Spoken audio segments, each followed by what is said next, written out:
The next panel, how Poland is financing the next generation of defense tech. Aleksander Mokrzycki, Polish Development Fund, Jakub Jaworowski, Polish Development Bank, and Marcin Hejka, OTB, with Ingrid Lunden from Resilience as moderator. Let's give these folks a round of applause. Najbardziej z boku. Oh, here I am.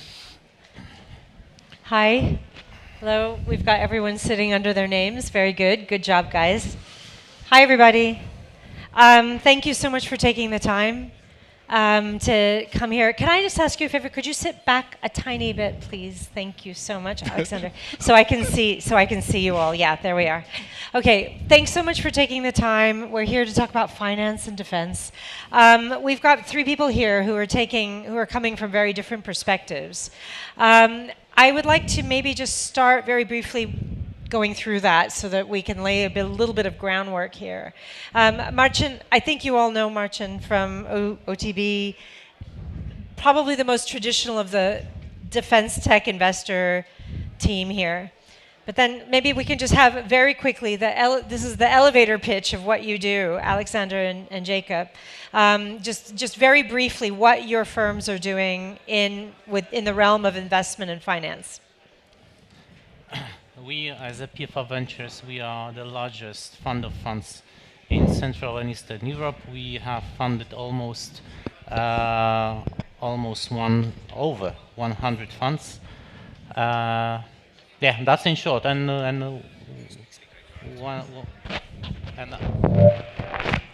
we are having right now two interesting programs. One of them is called Innovate, together with which we are leading. We are running together with BGK, and the second is for deep tech funds like Expeditions here or Balnord. So that's in short on us as PFR Ventures. Okay, and Jakub. Hi, hello. BGK is Poland's development bank, so we broadly support businesses, regional governments in broad development. Mostly we do it through debt, and I'm within the management board responsible for sales, but we also do it via equity injections. Okay, thanks guys. Okay, so if maybe we could just start with looking at defense tech and where you guys are going in investing in cutting edge defense tech businesses. Where do you see the opportunity for your various organizations? And we'll come to you in a moment because I'd like to ask Marcin a slightly different question. Where is the opportunity for you guys, do you see? Is it to continue where you're going, or do you have any ambitions to go more direct at any point or anything? So I may start. In terms of defense, many financial institutions, I'm not talking about our, but international, they don't like this term. There are different reasons. So because of that, and the same with NATO Innovation Fund, where we are an investor, we are using more a term deep tech. It's better for all investors. Nevertheless, defense is dynamically growing. It's the most growing part of VC in Europe right now, and it seems like that this will be a kind of a trend for longer. It's not just short term for the next 2 years, as an example. So there are many investment opportunities for this kind of. I mean, in terms of on one side for venture capital funds that are present in defense or deep tech because of the war that we are having. On the other side, there is a large number of investors that is also interested in putting the money into this segment. The main issue, which I don't want to talk right now, but I guess Marcin will will continue on this. It's just the limited or the main, I would call it the challenge with the purchase it on the from the startups or let's say young companies Yeah. by the government. But that's a separate issue. In short, this market is very interesting for all governments. It's a kind of priority. And it's not only us that are investing here, because it's also BGK. And there are different types of support. It's not only support in terms of equity, it's also a support in terms of debt or sometimes even direct investments. So you made a reference there to a big challenge, which actually Marcin referred to off stage as the elephant in the room. And it kind of caused a little bit of energy between us all. Maybe Marcin, you'd like to kind of start off with your first words being about that and how it relates to the question of financing startups. Yeah. So happy to explain. So I would say that Poland, in terms of size of the economy, in terms of size of defense spending, is comparable to countries like Turkey. Actually, it's, our defense spending is significantly bigger than Turkey's. Or Israel. Israel defense spending is only around 20% above Polish. Ukraine is a bit bigger, but not massively. And they are in a war. But all those countries are not just buying technologies, not buying defense technologies. They are actually building technologies and actually also exporting defense capabilities. And this is the shift we need. Because number one, it could be and probably should be a driver for the economy.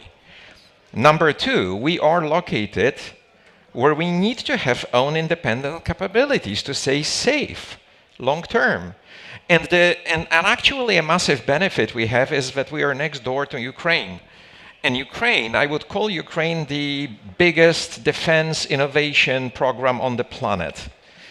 How are we benefiting from it? Because if we take a look at all those countries, each of those countries actually developed massive startup ecosystem. In Ukraine, there are dozens of companies like Skyeton, Firepoint, Kvertus, Delta. The list I could continue for a long time. Israeli defense ecosystem is massive. Everyone heard about Turkish Bayraktar drones. Where are Polish unicorns in defense? Why we are not able to build the vibrant startup ecosystem consisting of multiple unicorns that are not only serving Polish security or NATO security, but also becoming vector of growth for the Polish economy and an exporter of capabilities and exporter of security that would strengthen political position of Poland. So take a look at our neighbor Germany, that started very recently actively spending on defense. We were faster. And in Germany, we have already multiple unicorns in defense. Stark, Quantum Systems, Helsing. So we are missing that, and why? And I would say that the system we have is unfortunately not actively supporting those initiatives. I would say actually it sucks to be a defense startup in Poland. Because you need to deal with incredibly lengthy procurement cycles. There's no fast track or anything like that. There are no support programs like US SBIR or the EU. So basically, ironically, I would say that if you're a Polish defense startup and military is your first customer, you're likely going to die. So you think it shouldn't be the case because we need to make without making fixing this without shortening let's say procurement for startups to below 12 months, making pilot projects with real budgets for those companies, and let's not do it universal. Let's allocate, let's say, 20% of defense budget and do it, and guaranteed we will have a massive and vibrant startup ecosystem soon. Okay. Very robust speech there, thank you. Jacob, let me talk to you about this. I know that I kind of get the impression that you're saying there's a bottleneck, but the bottleneck is about procurement, not about financing. So I would say it's a combination. So I would say it's procurement. Those needs to be related to pilot and support projects, but actually access to financing is one of the elements of the problem as well. Okay. There's not enough of it as well. Okay, Jacob, from where you're sitting, what do you think? How do you see the whole market? Look, I cannot speak about procurement, but one thing that surprises me here is that I always thought that people coming from VC and PE would be staunch defenders of free market, and what I'm hearing is a cry for government intervention. A new thing for me. Fine, Touché. you learn something every day. Look, I can speak from the perspective of a state-owned bank, and I think we are doing quite a lot in terms of financing and defense in general, and also some things in startups. Granted, we are a bank, so we focus on debt financing, so the projects need to be bankable, so naturally they need to be kind of different. Equity is from our sister entities like PFR, but we also do our bit in terms of equity financing. So the bank owns PE/VC, which is called Vinci, where we don't focus necessarily on defense, but in general there is a hard push for dual use, and this entity has at least 3 companies which are very strongly can be defined as dual use. So this is one area. The second area is we are about to launch an initiative which is actually very interesting in terms of how it came to be, because it's 5 billion euros from RRF. If you remember, this is the fund that the European Union put together after COVID to finance the rebuilding of economies. And it's sort of Poland negotiated with the European Commission that we can take 5 billion euros from the money that was earmarked from green transition and actually put it to use in terms of dual use. Yes. And out of these 5 billion euros, roughly 30%, I want to say, will go to equity investments and 70% to debt. So this is another vehicle that is like literally about to be launched within a couple of days. And the third thing, this is what we are doing together with our friends from PFR.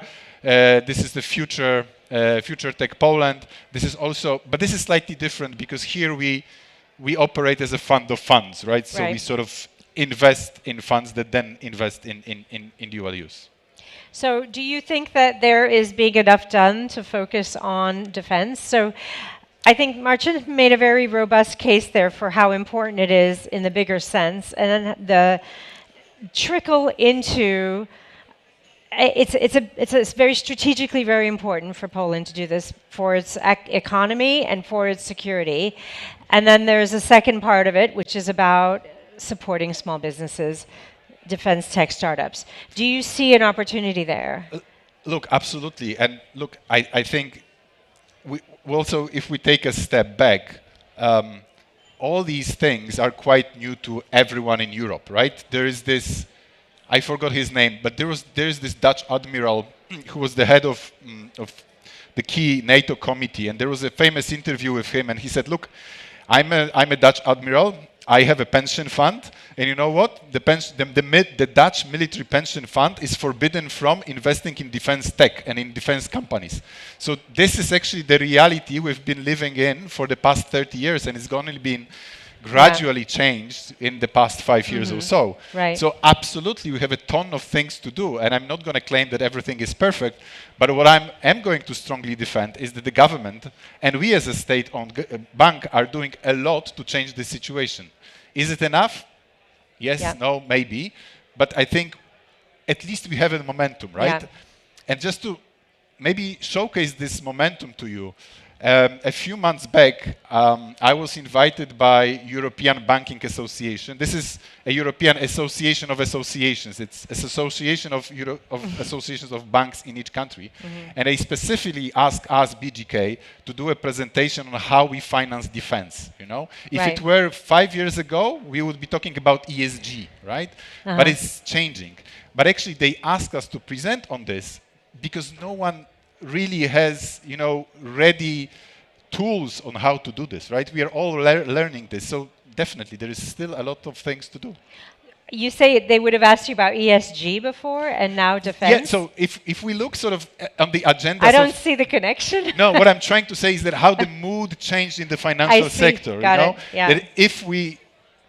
I don't know, if we had been talking like 3 years ago, the agenda would be probably driven by ESG, right? Yeah. But nowadays, there was a full room of people willing to listen on how you finance defense, precisely because it's the need of the moment, and precisely because in a lot of countries we've sort of forgotten how to do it because historically we have been doing this. Yeah, I mean it's quite interesting, Marcin. You mentioned 3 companies in Germany, and I would say that the government has played a big role with them in that they've given them big contracts, but they're not.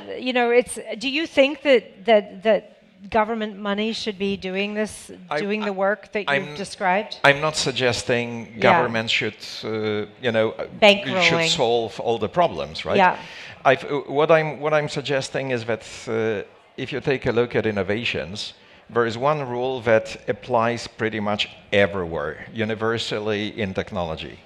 That, let's say, 80–90% of defense of R&D budgets are spent by large organizations, and 90% of innovations are created by startups. And the same applies to defense. And actually, defense market opened up for startup innovations relatively recently. And the results are clearly visible. So if you want kind of like, this continuation of getting the same capabilities or getting slightly improved kind of legacy platforms, go to primes. If you want breakthroughs, you have to go to startups. And this is massive opportunity that we need to unleash. So I believe that's something that is already massively benefiting, for example, Israeli economy.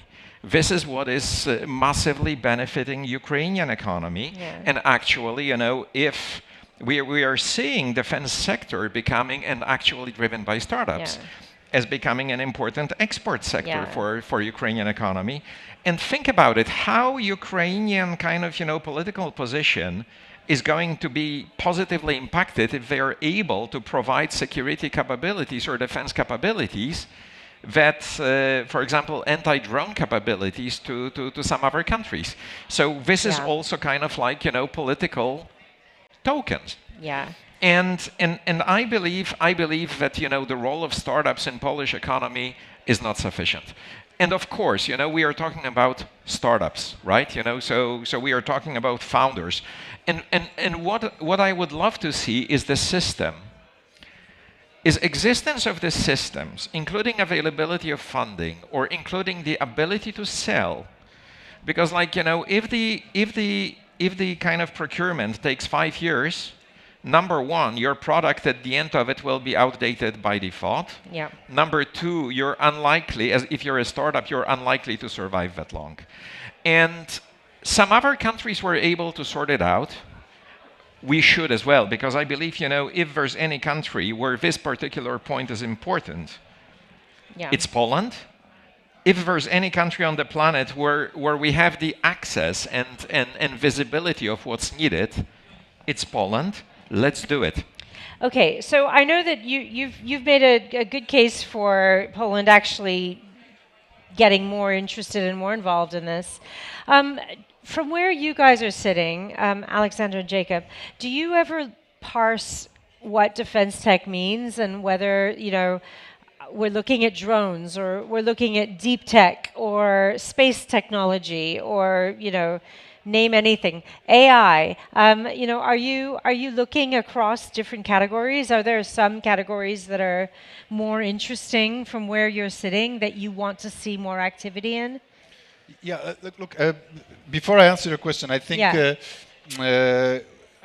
I agree with what Mr. Hejka said, and I think I think it's even, in some respects, it's even worse, because if we now go back, the countries you've mentioned are Israel, Turkey, right? To a certain extent, Germany, and there's obviously the US, and there is a pattern there, right? On this list, you pretty much don't have countries that belong to the European Union. I think there is, and I think maybe another elephant in the room, if I may, are the challenges that the European financial sector and the European ecosystem of supporting VCs and PE and generally startups has in front of itself, right? Because we actually see that a lot of these things, it's not that they move, I don't know, from Poland to Ukraine or whatnot.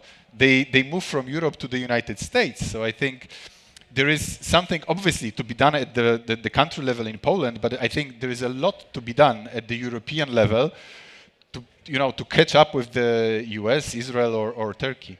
But to respond to your question, yes, we are thinking, and it's kind of also a dual use. For example, this new vehicle that is about to be launched will finance initiatives in AI, cybersecurity, and space tech, also because these things are obviously dual use. Yeah. By the way, I was thinking also about what was connecting them, but I didn't make it a European connection. I was thinking, Israel. Tech is, first of all, they call themselves Tech Nation. So, and they've made technology very central to their whole national security for a very long time. I would argue that Ukraine has as well, for very obvious reasons, because they're in the middle of a war. Germany, it doesn't fall into that pattern, but I don't know if it's EU, because Germany is EU too, so. But I think it's about, because if you're in a war, you treat regulation slightly differently because there is a bigger fish to fry, and I think you loosen up a little. I think, what I was trying to say is that within the European Union, the regulatory frameworks, I don't know what's the correct word, but quite burdensome. Whereas in other geographies, they are not such, right? And so I think there is part of the issue there. Obviously, it means that it doesn't mean that we cannot change it to a certain extent in Poland, but what I'm trying to say is it's a bigger problem, right? And there's been probably 15 reports written in the European Commission about this, right? Unfortunately, none of them was implemented, but this is another story, right? So what I'm trying to say is that it's a European problem that may actually have a European solution. I mean, do you think that dual use is the way forward, or do you think we need to be way more focused on defense here? Well, we were having this kind of conversation when we were creating NATO Innovation Fund. And if you are a VC investor, it's very risky to invest in defense startups, because defense startups rely purely on armed forces. Purchases from armed forces.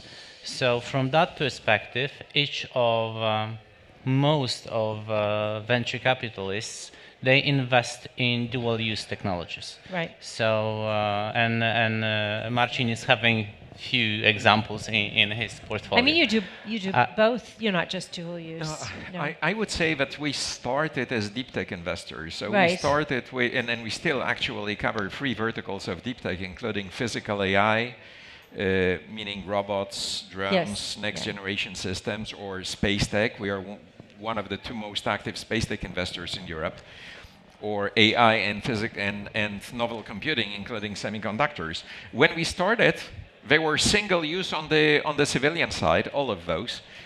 I would argue that at this moment, every single space tech is a defense tech.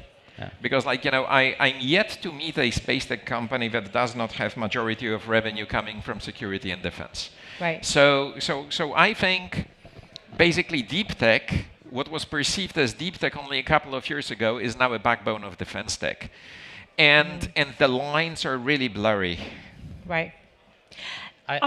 Sorry, Jacob. Yes, we cut you off. I just wanted to say one thing in terms of our discussion on innovation. Innovation always comes from small organizations. Yep. We are discussing here the startups that are, let's say, successful, defense and so on. But if you even take a look on DARPA, the American Defense Accelerator, which is the most successful accelerator in the world in terms of defense, for many years they were running with the team of less than 10 people. Uh-huh. And the majority of inventions that they have created that we are using like right now, satellites, GPS, or even internet, they were coming from the small team of people. So if we need to just change the approach, all countries, not only us, to innovation, and really try to be more agile and try to implement those solutions to go forward. How soon or how important do you think it is to have, a last question, a champion in Poland, like a champion company, startup, leading the charge? We already have one. It's ISI. ISI Right. is a global leader in actually, in satellite sensing.